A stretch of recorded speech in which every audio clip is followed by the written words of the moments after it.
And we are live on YouTube. My name's Elijah Winfrey. Joining me tonight is the number one Lions fan, Mr. Bobby Bless. And we are getting ready for Green Bay and Detroit here on this Thursday night. We thought we would do kind of a pregame for you, if you will. Nate Rucker is feeling a little bit under the weather, so he will not be joining us on the stream as a host, but he might be in that comment section getting people going. And Reggie Funchess will be hopping in as soon as he can as well. So we will have almost a complete squad, but we do have, like I said, one of our guys on the IR list for this week. But Bobby Bless, how's it going, my friend? It's that day, man. I got to get used to the Lions playing all these damn primetime games during the middle of the week. It kind of just throw my whole rhythm off. So I guess that's the good that's coming. So being one of the good teams, they don't play on Sunday all the time. So I'm okay with that. But my sleep pattern is messed up because I had to take me a nap before I can watch the whole game because I got to get up too early. So just new times ahead, I guess, brother. Hey, that's for sure. And as you can see, that's what we on. Well, I was asking it off the air because for folks at home, obviously we use Zoom. That's how we do our broadcast. And so you can name the Zoomcast whatever you want. So I named the Zoomcast what's on Bobby's shirt right there. And so I thought that's why Bobby wore the shirt. And then that was not why, but it was just kind of a happy coincidence. But Bobby, before we kind of get into the game tonight, we got to talk about our roots a little bit. Okay. So I know for me, I've got an invested interest in tonight beyond just being a Lions fan. And I know that you do as well, because you are in a house divided, if I'm not mistaken, right? Oh, this house is definitely divided, Elijah. I've been living in the divided. Oh, I don't know what word to use. I've been living in the old messed up purgatory right now. Because I love my wife, but as the shirts say, but so you see the couch in the background, so you never know. It might be the bed tonight. So I don't know. Well, see how things go.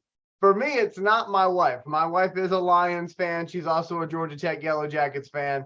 So I'm excited about that, but for me, it's actually my father. He is a Packers fan. And so he was starting some trash talk earlier today, light trash talk, I will admit, especially this year as opposed to other years. But I just feel like out of all of our divisional opponents, it's probably because it is my dad who's a Packers fan. But I always feel like there's something extra when the Packers and the Lions play. I don't know if you would agree with that, Bobby, as far as them being our best rival. Yeah, most definitely, especially like us playing Green Bay on Thanksgiving. There was a mini Thanksgiving growing up where we had to play the Packers. If it wasn't Rodgers or Favre or whoever, you know what I mean? We had to play them. I remember Sue kicking on them on Thanksgiving, that kind of stuff. So there's a lot of memory with the Packers. And to be honest, there's always, since for a long time, how I judge our team. If we can beat the Packers, we should be pretty good. That's just how they always been like the measure, the litmus test, so to say. So same here. You know what I'm looking for. And I find it to be kind of funny because I was doing some light research earlier today for tonight's program, and I was noticing that a lot of the people, regardless of network, a lot of the people are looking forward to this game. But they also seem to be putting all the pressure on the Lions. It's all about, are the Lions for real? And I feel like that question is a little bit laughable because they did the same thing when we went out to Kansas City. And we took care of business against Kansas City, and now yet they're questioning us again for tonight's game. And I don't know if they're just trying to get Lions fans like us going, but it's like that asterisk comment that was at the end of the Kansas City game. It's like, oh, well, you're not there yet. And it's like they keep moving the goalposts on our team, making it seem like the entire season weighs on this game tonight. And it's like that's a little much because you still got to beat Minnesota and Chicago. Not saying I don't want to win this game tonight, Bobby. I'm just saying they're making it seem like it's all about tonight. All the pressure's on the Lions, but I kind of feel like there should be some pressure on the Packers.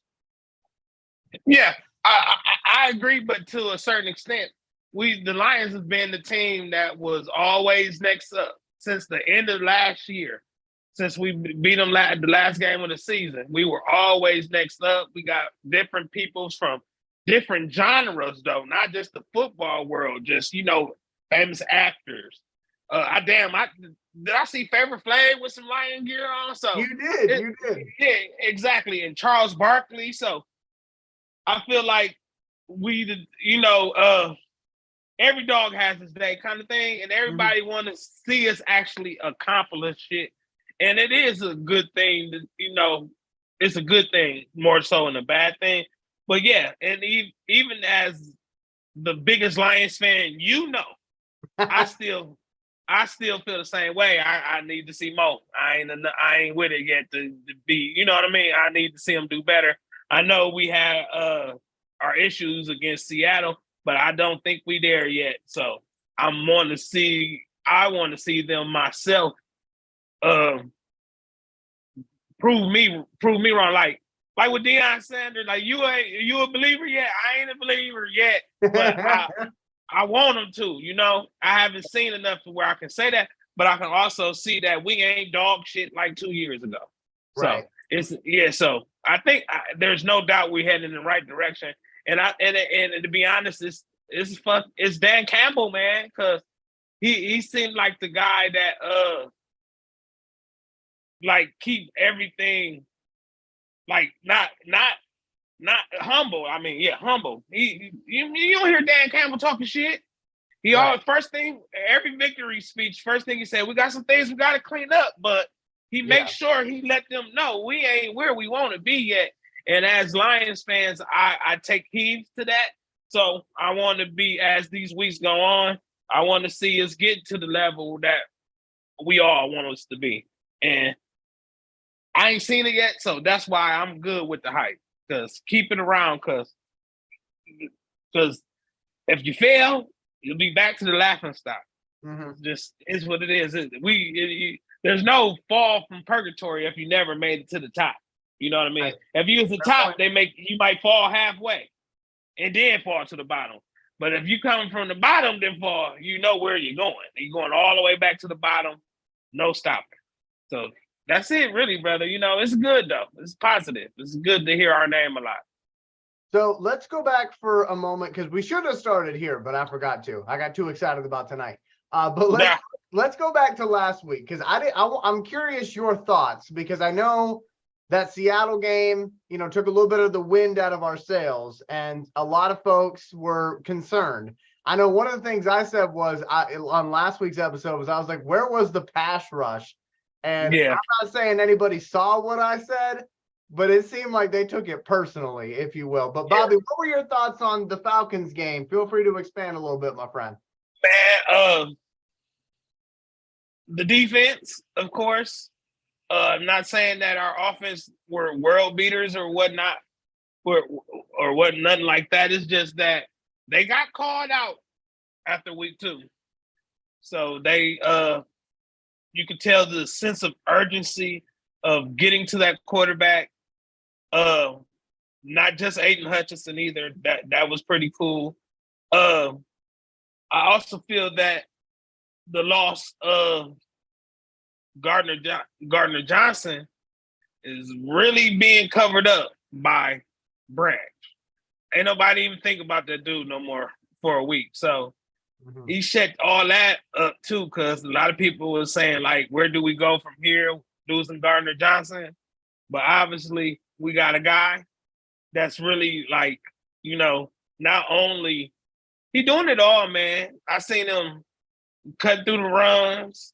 I've seen him dropping coverage, but still keep his head up to go tackle somebody. Like when he hit the Bijan Robinson kid. And, he's all over there, and him and Hutchinson, him and Hutch on that end, they got something going, believe it or not. Mhm. They going like by putting Hutchinson, and I'm just observing this from just me because I told you I got the all-22 film.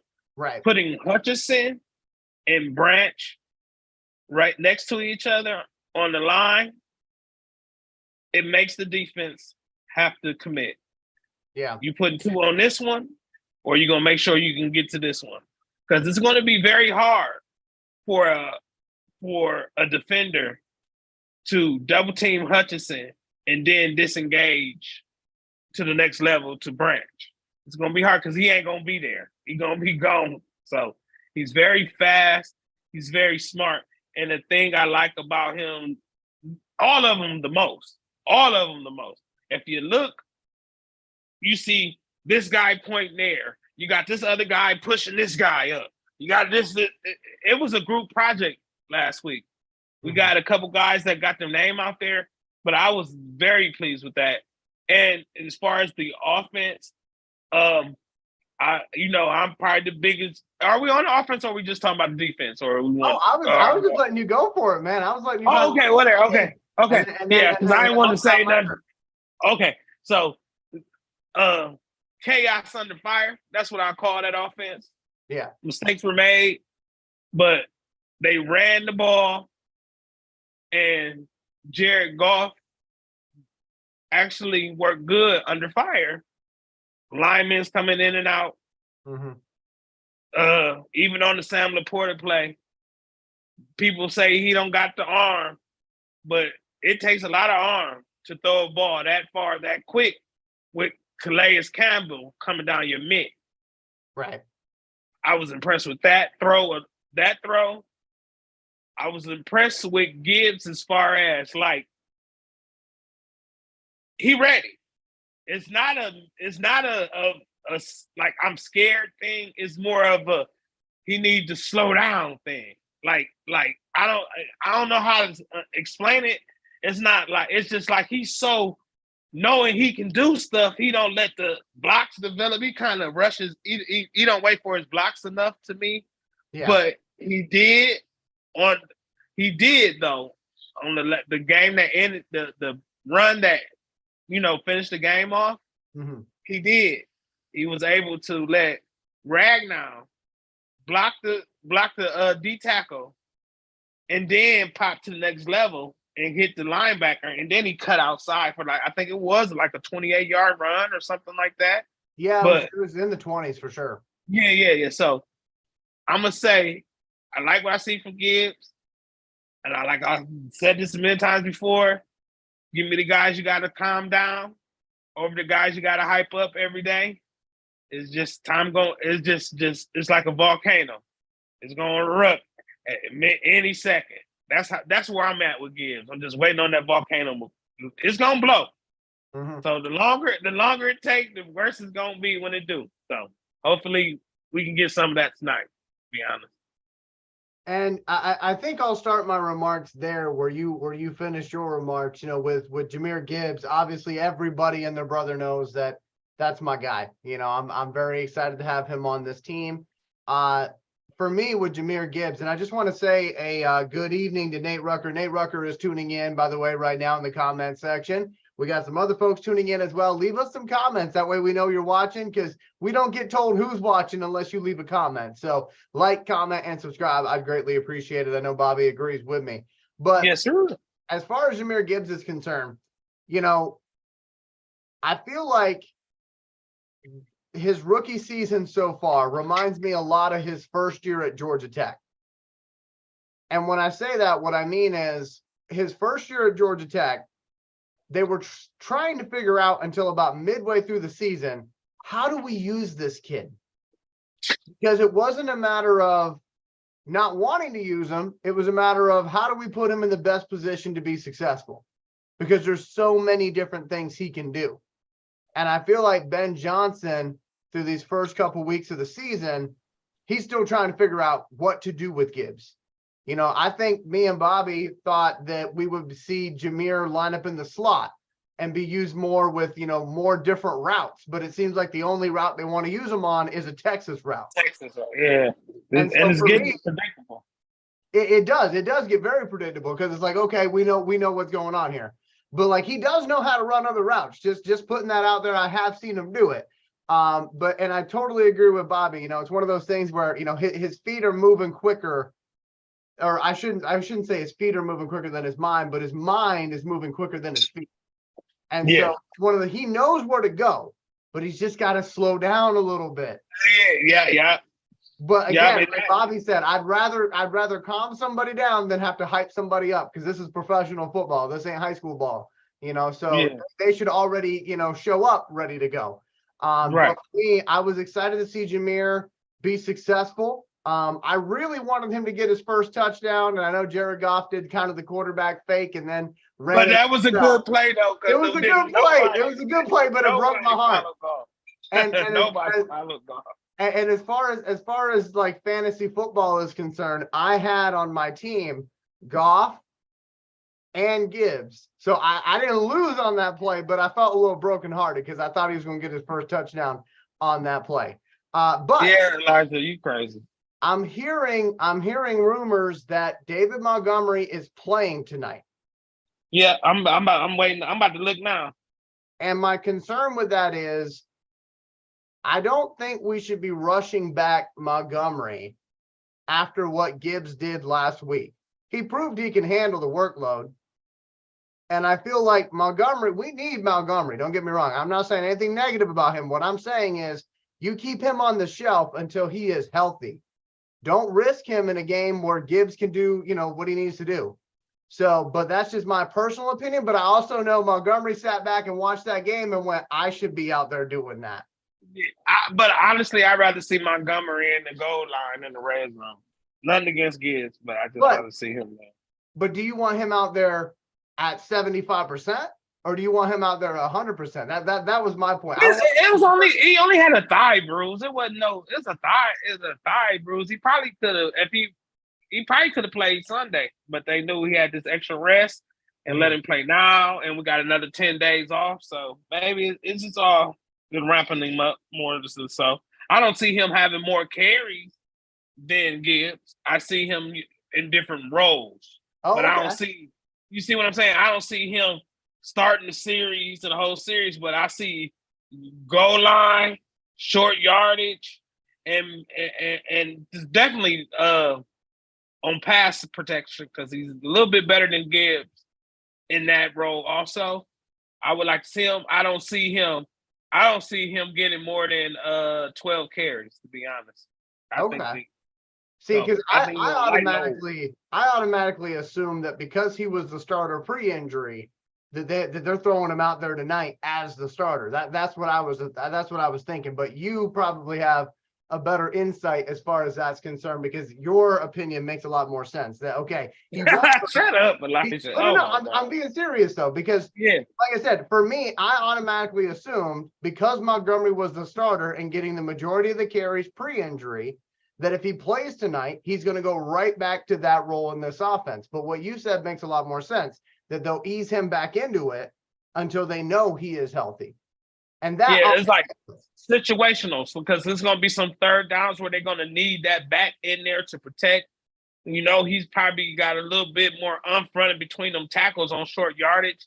That's that kind of thing. I can't see him out there running reverses and shit and all that shit and moving out wide and all that shit. He just gonna have his little rows and just him being. And honestly, this is what I also think too.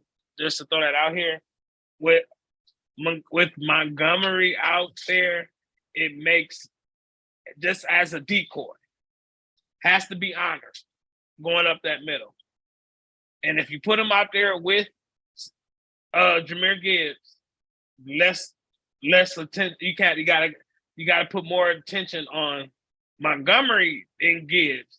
And the reason why I say that, because Montgomery is the one that's going to let you know what the play is going to be.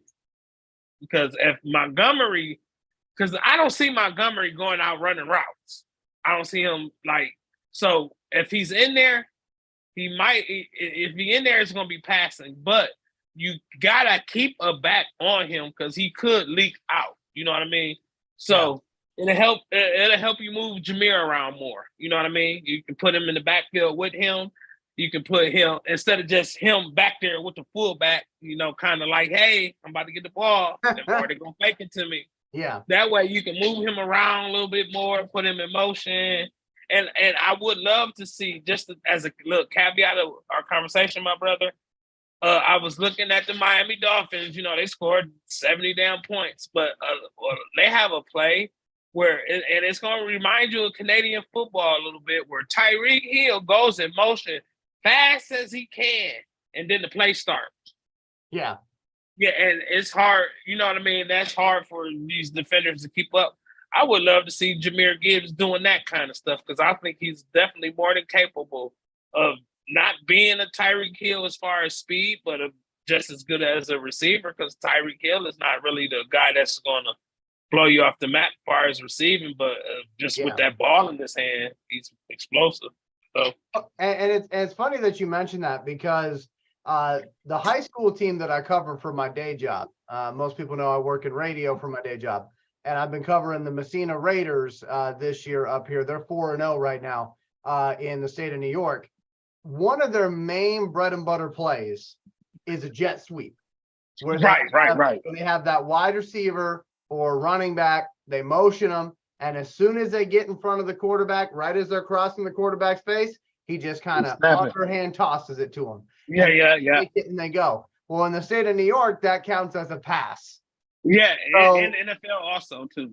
Yeah. So yeah, I think that would be a heck of a play because I know we got the blockers to make that work. I could definitely see that. Like if we're on the on the hashes, because you want to make sure you're running that play to a bunch of space and not into the sideline. But I think that would be a very good play. I do want to just finish my remarks quickly on the Atlanta game, and then I do want to read some comments here because we got a bunch of comments, Bobby.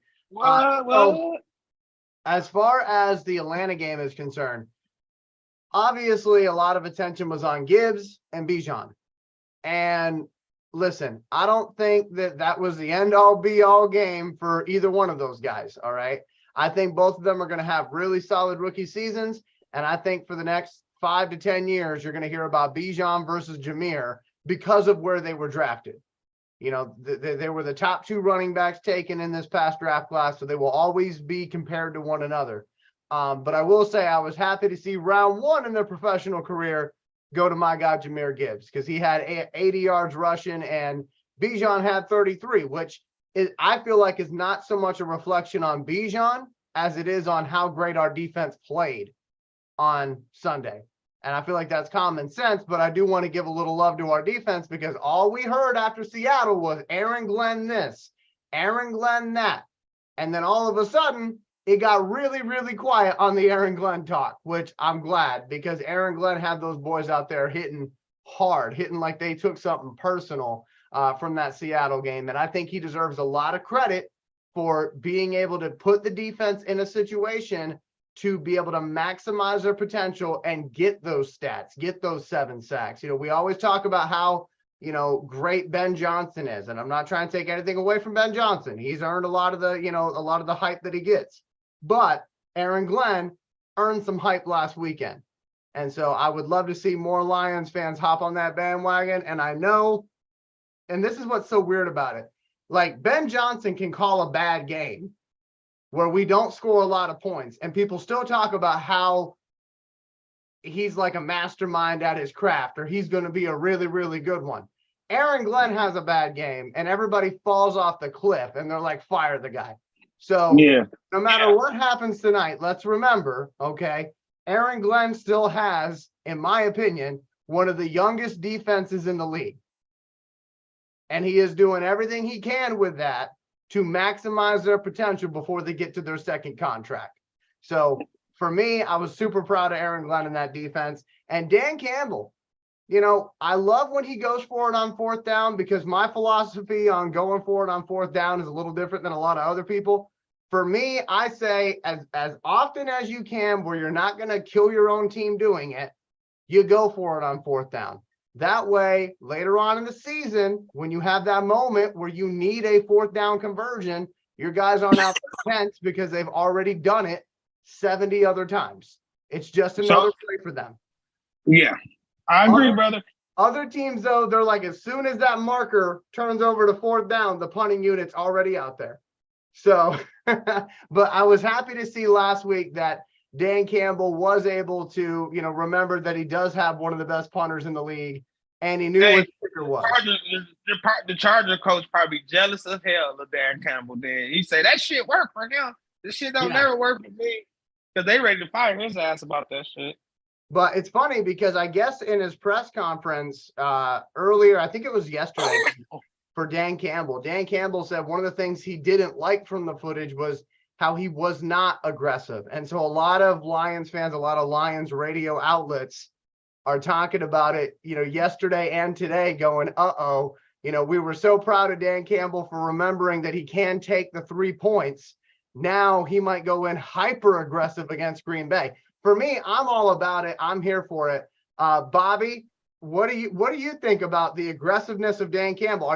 Do you think he should dial it back and do more of what he did in the Atlanta game, take the points where they come? Or do you like what he did against the Chiefs, where we're, going for it on fourth down on our own side of the field? To be honest, brother, it depends. It's all about it's his mindset, because when you do those things, it's almost like you need to do something to either A, motivate your team, or B, add something to your team that that they're lacking. Like, because it's almost like a desperate move. Mm-hmm. And I'm thinking of all the times that he did it. I think he wanted to win the game with them, even if it was like in the first quarter or in the second quarter. He trying to win the game and not keep us with a chance to win the game. In the Kansas City game, he went for it, but I think our offense was lacking before, and I think that helped spark the whole team, wake the whole team up. Like, let the guys know, hey, I believe in you. I believe in you so much. We about to go for it on fourth down, fake punt in our own. You know what I mean? And I think it was my guy Reeves Maven. Everybody know he's the leader of the team. So to on the outside looking in, it's a crazy call. But on the inside looking out, we done gave our ball to one of our most trusted leaders to get 1 yard. Whether he's a linebacker, running back, defensive man, we got somebody that we all believe in with the ball in their hands, and a lot of people got to look at it like that. We got guys, and this not the old Lions where everybody's not trusted. We got leaders in every group of this team, and even on special teams. So it's Dan showing that he believe in them. But like against the last, you call the game how you see it, my man, in the short term, because if it don't work, they're gonna cook you. They're gonna cook you Either way. So just call the game how you see it, man. Don't let the outside because your interpretation of what you're seeing now is good.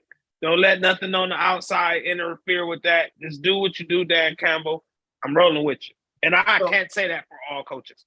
So everybody out there tonight, okay, when all of a sudden you start hearing Hulk Hogan's theme music playing through the speakers there at Lambeau, and we're going for it from our own 1 yard line in the first quarter, I want everyone to say, thank you, Bobby. They better. He's rolling with him. I am a real American. Anyway. Yeah, I like him, though. We do have Reggie Funches joining us as well. Hey, good evening, Reggie. How's it going? What's going on, brother? How you holding up? I am doing well, my friend. So we were just talking about Dan Campbell's aggressiveness whenever he's out there on fourth down, and how, obviously against Kansas City and Seattle, it was go for it. And then in Atlanta, he kind of, reeled it in a little bit. We were still aggressive, but we also knew where the field goal unit was and where the punt team was. So I'm just curious, Reggie, tonight, I know you do not like the Packers. Are you saying just go for it, Dan? Like, let's end it right now. Never let them believe they're in it. Look, I want them to run the score up. I want them to make it seem like, they in that Miami Denver game. It's all I care. And then the main thing is, if he feels like the game plan determines that he needs to be conservative, be conservative. If aggression is in the game plan, be aggressive and switch it up. You know what I'm saying? Like, make it to where they don't know what you're gonna do. The more unpredictability we had, the better. So I'm like you said, like Bobby just said, I'm rolling whatever Dan dictates is the plan against them. But if it says run it up. So do not call them off like Miami did. No. So, no. Hey, we got some comments here on the chat. I want to make sure we get to these. Folks, I appreciate your patience, by the way, because I'm reading the comments off my little bitty phone over here. We have Bill Lockhart, who asked if we thought that Gibbs is going to get some touches tonight. Yes, I do believe so. I don't know how many, though. I am starting Gibbs on my fantasy team, so we'll see what happens with that. Nate Rucker says that Kirby Joseph and Mosley are inactive tonight. So that is something to watch out for. They are both inactive tonight. Also, obviously, David Montgomery will be playing. Taylor Decker will be playing. Bakhtiari for the Packers. Last I knew, he was out. Christian Watson for the Packers. Last I knew, he was trying to get into the game. And then I know Aaron Jones for the Packers, I heard he was going to play, but he is also coming off a hamstring injury. But don't forget, over there in Green Bay, they do have A.J. Dillon as well. I do want to talk about the Packers a little bit here. Obviously, we're all rooting against them. I get that. But let's talk about what they bring to the table, because I've heard quite a few analysts this week compare them to us, especially on offense. They're saying that Green Bay and, specifically Jordan Love and Jared Goff, that they're both those game manager types who run play action very, very well. I want to go to my guy who always has that all 22 footage, Bobby Bless. How do you see Jordan Love? And do you think he compares at all to Jared Goff? In the sense as he's doing what the play see. You know what I mean? He's not like a creator type. He's like, he following the directions to the key. You know what I mean? Same thing with them. People like to call the term game managers. You know what I mean? But to be honest, I was always scared of Green Bay getting a quarterback that's going to actually listen to the damn coach. So that's something to be worried about with Jordan Love. He might do what the coach says, so that always could be a problem. But the main thing is he's not scared. So that's the fact. It almost makes you think sitting a quarterback prepares a team better. As far as that, but he's not a rookie in the breaking down and analyzing what's going on out there on the field. So he's just a rookie of actually being out there, kind of. So his development for a guy we haven't heard much of is going to be way ahead, because he's been in the room. He's been identifying defenses, reading defenses, and studying football. You know, you go to school for 4 years to study. So I'm pretty sure he might damn near got his master's in fucking football right now, sitting on the bench that long. So he's a thinker. You know what I mean? He's gonna be a thinker. Gonna do what the coach say, and that's similar with Jared Goff. Take what the game gets you. No risky type throws. We really want to be run first. Guys in motion to dictate what the defense is, or give them an advantage of getting out on the play. So that you'll see a lot of that, and that's always good to me, because it move angles. If a guy going motion, somebody gonna move. Very rarely do they just stand there. So it helps you dictate us. And it also shows that he's not a arrogant thrower. Like my arm is just gonna be what's gonna make it happen. Right. So yeah, so he's, to be honest with you, he's trending up and kind of somebody I thought wasn't that good. He's better than advertised too. So, but they both game managers. That's the best way I can say it. But and they both and they both they calm. I'm like I don't see them either. I haven't seen them get rattled yet. Like Golf, he don't get rattled either, but it's like an arrogant prick kind of confidence. Like so I haven't seen much from Jordan Love. Just my wife a Packer fan. We watch the games, but I don't really know his demeanor or mindset. But I just know he better than I thought he was. I'd say that much. Well, it's funny that you say that, and we will have some comments that I need to catch up on because I hear I got a pillow fight coming my direction, I guess, if I don't read these comments. Okay. So let me get to the comments first, and then I'll give you my thoughts on Jordan Love. So Nate Rucker is in the chat. Now listen, Nate Rucker is under the weather, but he is not out of the game. Okay, he is in that. His fingers work. Them fingers working. Okay. Yeah. So we know he's got feeling in his extremities. That's right. Anyway, this is what Nate said. All right, he said, read all my comments with angry faces at me. Okay, all right, I got you, Nate. He says it's a division game. We need him. He's referring to David Montgomery on that. He's saying Montgomery averages 300 yards receiving in Chicago. He can 1,000% run routes and has good hands as well. Yes. Oh, yeah, but that one a bruised thigh. He can't.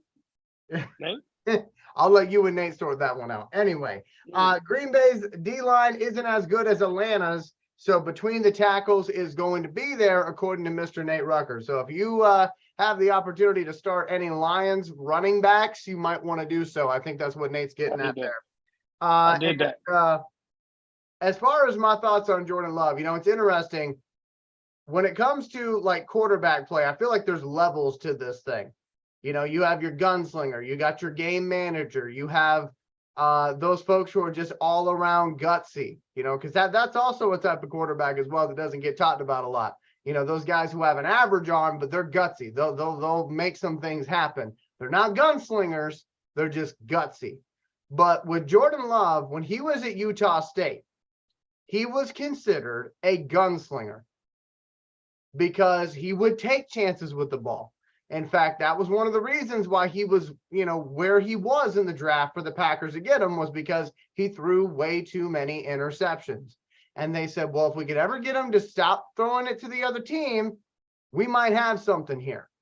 And so for him to go from being a gunslinger when he entered the league to where he is now, I know he's on the other team tonight. I know we're not really rooting for the kid, but he's done a hell of a job as far as learning the system, understanding where he can and cannot go with the ball, and then making smart decisions with it.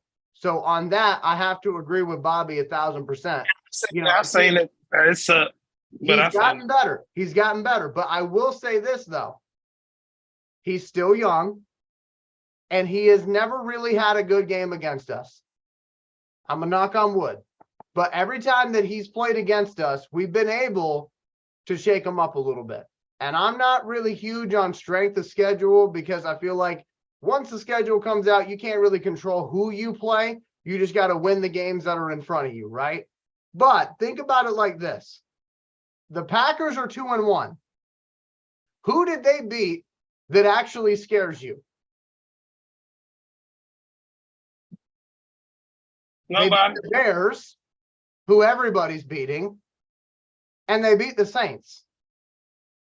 Now, they came back to beat the Saints, so I guess that's impressive. But they lost to the Falcons. They lost to the Falcons, and we only gave up 6 points to the Falcons. Yeah. So for me, I'm looking at it, and again, I'm not huge on strength of schedule, especially in college football, because again, you play whoever is on your schedule, and you just win the games that are in front of you, 0-0 with 1 to go every single week. But if you're looking at who the Packers beat, I feel like their 2-1 weighs a lot less than our 2-1. That's just my personal opinion, because I feel like we have played 2 playoff teams already in Seattle and Kansas City, because I believe they will both be in the playoffs this year. And I think we played a fringe playoff team in Atlanta. And I say fringe because that whole division down there, I don't know who's going to come out on top in that one, because you got the Panthers, the Saints, the Buccaneers, and the Falcons. And it's not like any of them are playing great football, but it's like that wild card division, if you will. But for the Packers, they played 2 teams that are not going to be in the playoffs, in the Saints and the Bears. And then they lost to a team that, like I said, is a fringe playoff team. So I think we're the best team they have faced so far this season. So let's see what Jordan Love does tonight. I think this is a big test for him. Would you agree with that, Bobby? Yeah, but I also think it's a big test for us too, because he ain't going nowhere no time soon. So let's hopefully get the ups on him first, because he gonna be around, and we don't want to be owned by them motherfuckers. But yeah, he gonna be around. But I feel like, you know what I mean, let's just, you know what I mean, beat their ass. Period. Point blank. That's it. And if he want to have, he can have a good game all he wants, and they still lose. I don't care. I need, help me. I need this W in this house, please. I really. Go. He's getting stuff thrown at him now. What is that? Oh, no. Come on. No, we don't like that. There's vomit on that shirt. Gotta send it to the line. I showed it. I ain't gonna hold it up like Vanna White. Listen, you better tell her to go put that. Tell her to go put that in the washer. It got vomit on the front. Man, she Come on now, you can say it. Hey, she got an arm. You see that cannon? She's a gunslinger. Anyway. Yeah, she's a damn gunslinger. I don't want no smoke. So as far as the Packers are concerned, you know, I will say, like, the one thing that concerns me, and it's not really a concern, but it's something that I'm looking out for, I guess is the better way of saying that. Aaron Jones, A.J. Dillon, the running attack for the Packers. Now, we've been good against the run so far this season, but what concerns me about it is, if they get the running game going, that keeps Jared Goff and that offense on the sideline, limiting our possessions. And I just have this feeling that is what they're going to try to do today, or I should say tonight, here in about an hour from now. I think they're going to try to limit our possessions. And for them, they don't care how long it takes to score, as long as they score at the end of it. So I could see them going for field goals whenever the opportunity presents itself. But I do think if our offense is firing on all cylinders like it should be, and if our defense is playing the way that it has been, especially against the run, if we force them to have to win this game with Jordan Love, I don't think they can do it. What do you think, Bobby? I feel like we're going to have to establish the run. And the reason why I say that, because, like you said, that opens up everything else. And that if we establish the run, that will leave the outside open, because we got to run up the middle to beat them to the outside. And we so fast, we sometimes, just for me, I think we concentrate on running outside too much when we need to go in and out. But I also feel like this is the chance for this defense to really show, because this team show that we improve, because this team is beat the division last year with a trash defense. They had the best record in the division. Defense wasn't no good. So I think this is a chance for us to really put our foot down as the best team in the North. So, yeah, so soon as we get that, but I also feel like we can't turn the ball over, because if I'm not mistaken, we fumbled the ball quite a bit against Seattle, or we gave the ball up, but we still lost in overtime. So and last year our success from coming from where we did was the ability not to turn the ball over. That's even my guy throwing interceptions. We don't need none of that. If we don't give them the ball, we gonna win. That's just plain as that. No turnovers. So we can't. And keep Goff up too, because they knocked out Carr. So They gotta. So we don't want our quarterback knocked out either. So. And that was a point that Nate Rucker made. And I want to bring Reggie in on this as we're starting to wind things down here. So I was making a point earlier, Reggie, that I feel like the Packers 2-1 is different than our 2-1. Because I feel like for us, we played two for sure playoff teams in Kansas City and Seattle. And we played a fringe playoff team in Atlanta. And we came out of that Briar Patch 2-1. Whereas for the Packers, they beat Chicago. Everybody's beaten Chicago this year. They lost to Atlanta and gave up quite a bit of points in the process, which we didn't give up that many against Atlanta. And then they ended up beating the Saints, which I didn't know this because I wasn't watching that game. But Nate Rucker said that the only reason why they beat the Saints was because Derek Carr went out with an injury and the Saints were forced to go with Famous Jameis. So for me, I'm looking at it going, okay, their 2-1 is against teams that are average. Our 2-1 is against teams that really have their stuff together. Would you agree with that statement? And how do you see tonight going? Please feel free to take some time here because we all want to hear from you, my friend.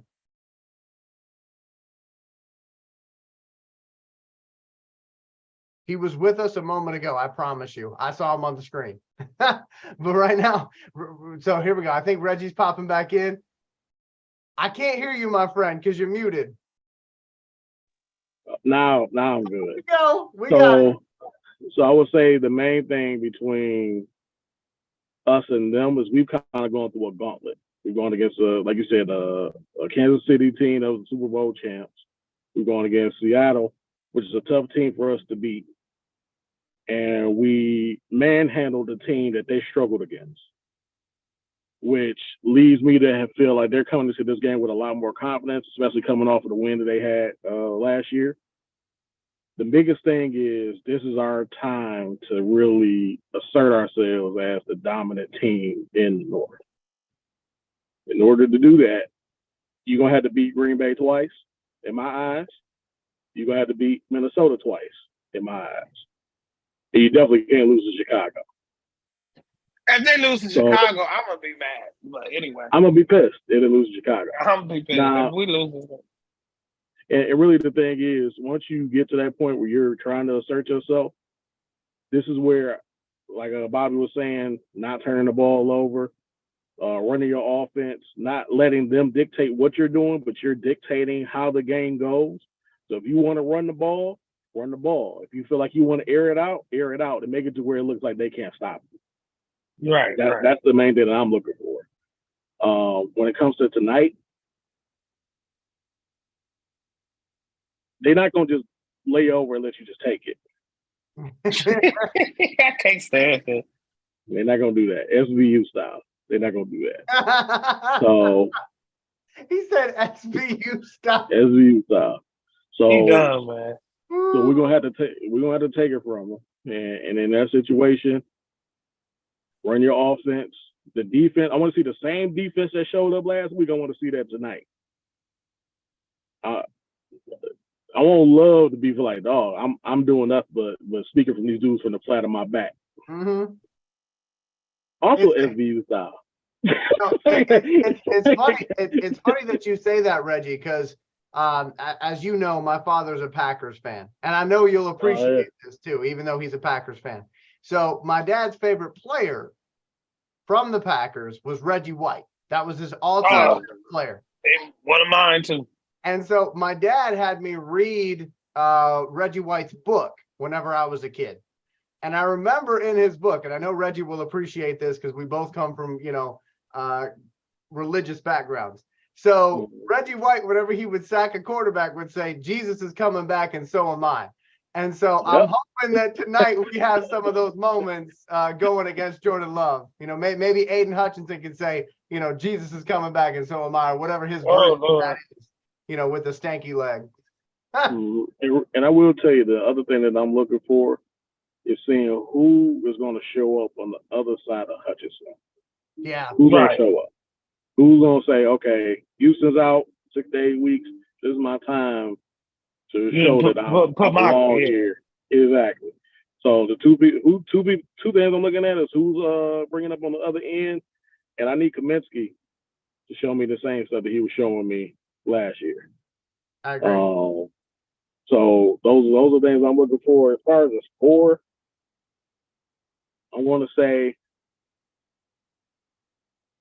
33-24. Okay. So you think it'll be somewhat close, but not really ever in danger. But not in danger. Okay. Not in danger. So I got to let you know that Nate just said a couple things actually, because Nate is, like I said, he's got feeling in his extremities. He might be sick, but he's still typing up a storm. My goodness. He said that Jordan Love is tops in the league, by the way, when it comes to overthrow percentage. So that's an important stat. So thank you, Nate, for that. And he also said that I wish Kirby Johnson was there, boy. He'd be ready to get that shit right now. But he said everything Reggie just said gets a flag.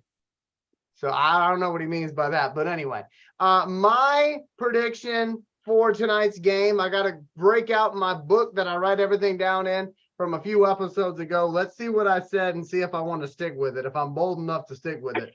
Let's see here. Packers. Okay. So I said a couple weeks ago on the show that we would beat the Packers by a score of 28-3. Damn.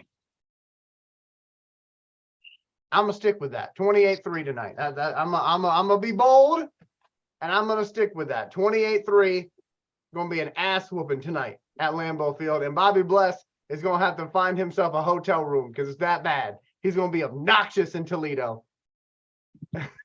Bobby, I'm gonna send it over to you for you might have to whisper your final score prediction, my friend, because I know you're in enemy territory. What you got for us? 24-14 Lions. There you go. Yeah. 24-14 Lions. Hey, I can certainly deal with that.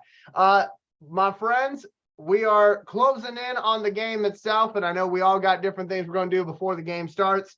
But I do just want to say thank you to everybody who has tuned in to tonight's program. We had to move it to Thursday. I appreciate everybody sticking with us and showing up on Thursday to make sure we could get this in. Remember, the game is on Amazon Prime tonight, and it's also on any other way you can illegally find it. So just remember that, because I've had to do that in the past. I get it. If you're riding the struggle bus, you got to figure out a way to watch the game, whether you're watching it through somebody else's TV or whatever. So.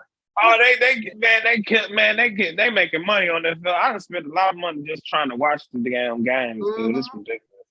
So, ridiculous. 8:15 tonight. We'll see what happens, but I do just want to go around here real quick for final remarks. We'll start with Reggie. Reggie, your final remarks for tonight.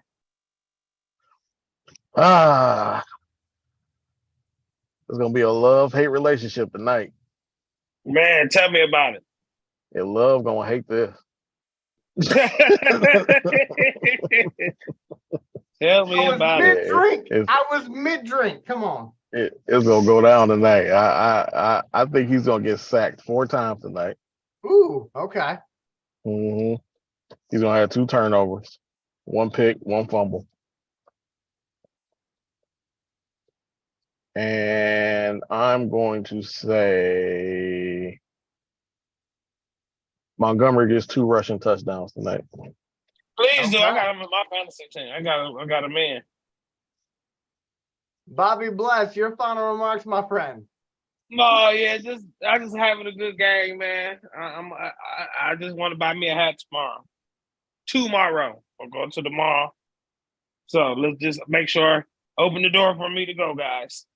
Hat tomorrow. Hat day is tomorrow.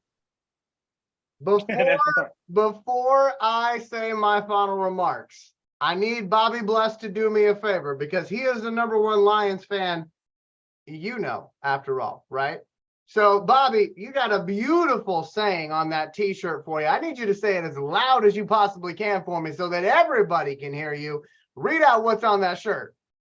Fuck the Packers. Fuck the Packers. That's on the shirt.